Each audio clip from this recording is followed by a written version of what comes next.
شہباز شریف وزارت عظمیٰ کا امیدوار بنا تو ہم نے اعتراض کیا، عمر ایوب نے اعتراض کیا، میں نے وکالت کی کہ یہ شخص جو اپنے حلقے سے ہارا ہوا ہے وہ یہاں بھی گھس بیٹھیا ہے اسمبلی میں، اور وہ سارے پاکستان 25 کروڑ عوام کا چیف ایگزیکٹو کیسے بن سکتا ہے؟ اور ہم نے کہا کہ اس کو ذرا فورنزک کروا لیں، فارم 47 دیکھ لیں، فارم 45 دیکھ لیں، اور انہوں نے اگلے دن ویب سائٹ پر ڈالا الیکشن کمیشن نے،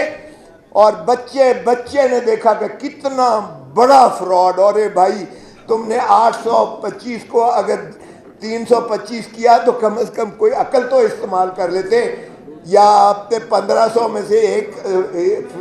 کاٹ دیا اور 1000 کم کر دیا ووٹ، یہ بھی یعنی نیکڈ آئیز سے آپ کو فراڈ نظر آیا، اور پھر انہوں نے منہدم کر دیا اسے، لیکن وہ اس وقت تک قوم کے سامنے سبھی چیزیں آ چکی ہیں۔ تو ہم نے یہی تقاضا کیا کہ اگر عوام کے آپ مینڈیٹ کو بحال نہیں کرتے، نہ ہم اسمبلی چلنے دیں گے، نہ حکومت چلنے دیں گے، نہ ہم اس خداداد مملکت کو اس فراڈ کے نیچے عوام کے مینڈیٹ پر ڈاکہ ڈالنے دیں گے۔ اور ہم نے 3 دن یہ ثابت کیا اسمبلی میں کہ ہم احتجاج کنائیں، ہم عوام کی آواز بن کر ہر فورم پر، کیونکہ ہم سے پوچھتا ہے ووٹر کہ ہم نے اتنا مینڈیٹ ہیوی آپ کو دیا، آپ نے ہمارے حقوق کے کیا کیا؟ بسم اللہ الرحمن الرحیم۔ مہمان خصوصی جناب عمر ایوب صاحب، شاداب جعفری صاحب، پاکستان کے ILF کے صدر، دیگر صدور صوبوں سے جو آئے ہوئے ہیں، اور ماشاءاللہ سول سوسائٹی کے جو اساتذہ یہاں آئے ہیں، اور جو میڈیا کے یہاں پرسنل آئے ہیں، اور جو میری بہنیں اور بھائی اور بچے یہاں آئے ہیں، سب کو عمران خان کی طرف سے سلام۔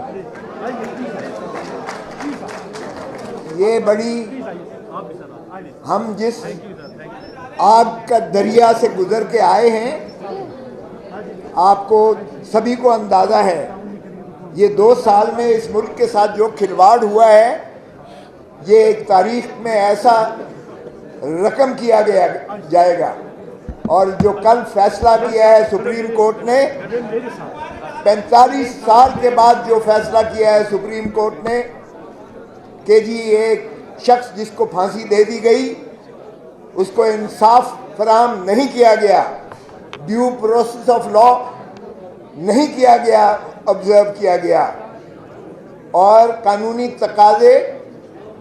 نہیں پورے کیے گئے۔ 45 سال کا عرصہ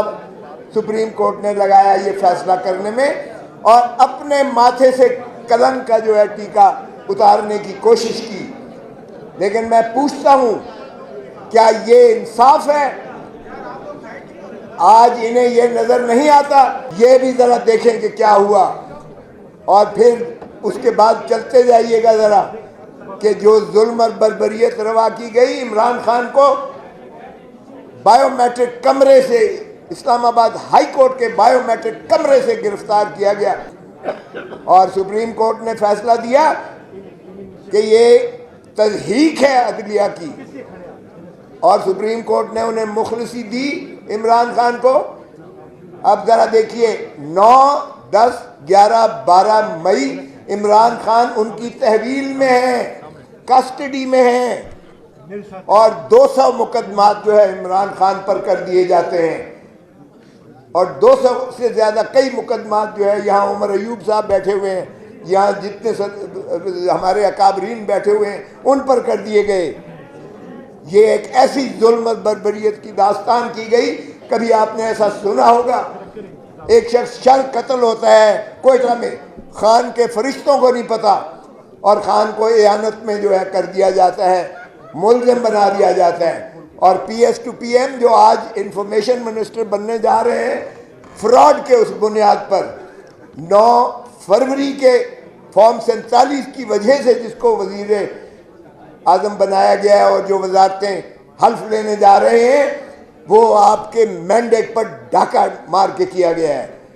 ایک پارٹی جس کو باندھ کر، ہاتھ پیر باندھ کر اس کو میدان جنگ میں اتارا جاتا ہے، اور دوسری طرف پورا زبردست مسلح ہو کر ایک دیو قامت جو شخص آتا ہے،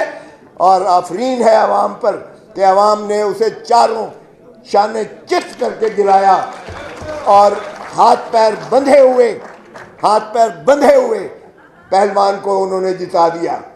اور یہ جو فراڈ ہوا ہے، الیکٹورل فراڈ، اسی لیے ہم نے تقاضا کیا ہے جوڈیشل کمیشن بنایا جائے۔ شہباز شریف وزارت عظمیٰ کا امیدوار بنا تو ہم نے اعتراض کیا، عمر ایوب نے اعتراض کیا، میں نے وکالت کی کہ یہ شخص جو اپنے حلقے سے ہارا ہوا ہے وہ یہاں بھی گھس بیٹھیا ہے اسمبلی میں، اور وہ سارے پاکستان 25 کروڑ عوام کا چیف ایگزیکٹو کیسے بن سکتا ہے؟ اور ہم نے کہا کہ اس کو ذرا فورنزک کروا لیں، فارم 47 دیکھ لیں، فارم 45 دیکھ لیں، اور انہوں نے اگلے دن ویب سائٹ پر ڈالا الیکشن کمیشن نے، اور بچے نے دیکھا کہ کتنا بڑا فراڈ۔ اور بھائی تم نے 825 کو اگر 325 کیا تو کم از کم کوئی عقل تو استعمال کر لیتے، یا آپ نے 1500 میں سے ایک کاٹ دیا اور 1000 کم کر دیا ووٹ۔ یہ بھی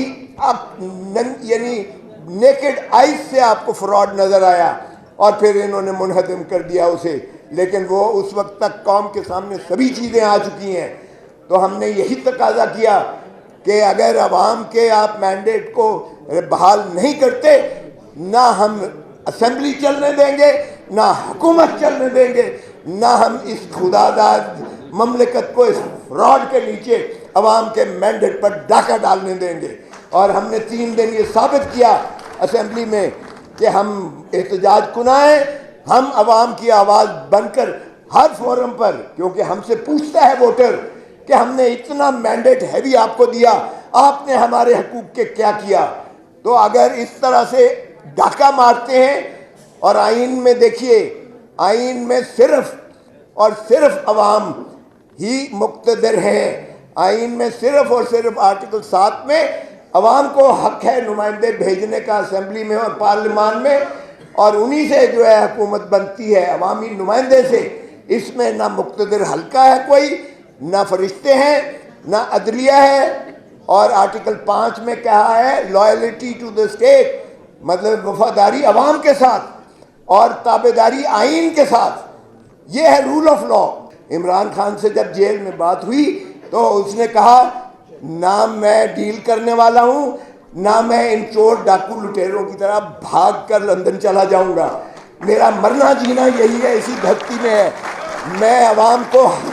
حقیقی آزادی دلا کے چھوڑوں گا، بھلے مجھے یہ سارے پاکستان کی جیلیں پھراتے رہیں۔ یہ ہے اس مرد آہن، مرد مومن کا یہ ہے عزم، وہ آپ کے لیے لڑ رہا ہے، آپ کے مستقبل کے لیے لڑ رہا ہے، آپ کے بچوں کے لیے لڑ رہا ہے۔ یہ چور ڈاکو لٹیرے 3 مرتبہ دھرتی ماں کو لوٹ کر، اور یہ جو ہے انہوں نے 3 نسلیں آپ کی 3 نسلیں گروی کر کے رکھ دی ہیں۔ آج جو بچہ پیدا ہو رہا ہے وہ بغیر سانس لیے 3 لاکھ روپے مقروض پیدا ہو رہا ہے۔ 4تھی مرتبہ یہ چاہتے ہیں کہ پھر اس دھرتی ماں کو اس ولچرز کی طرح نوچ کر اس کا جو ہے باقی کا ڈھانچہ بھی کھا کے پھر بھاگ جائیں، تو یہ ہم ہونے نہیں دیں گے۔ پاکستان کے عوام نے مینڈیٹ ہمیں اس لیے نہیں دیا کہ ہم جا کر ایوانوں میں وہاں گلچھرے اڑائیں، نہ ہم انہیں جینے بھی نہیں دیں گے انہیں۔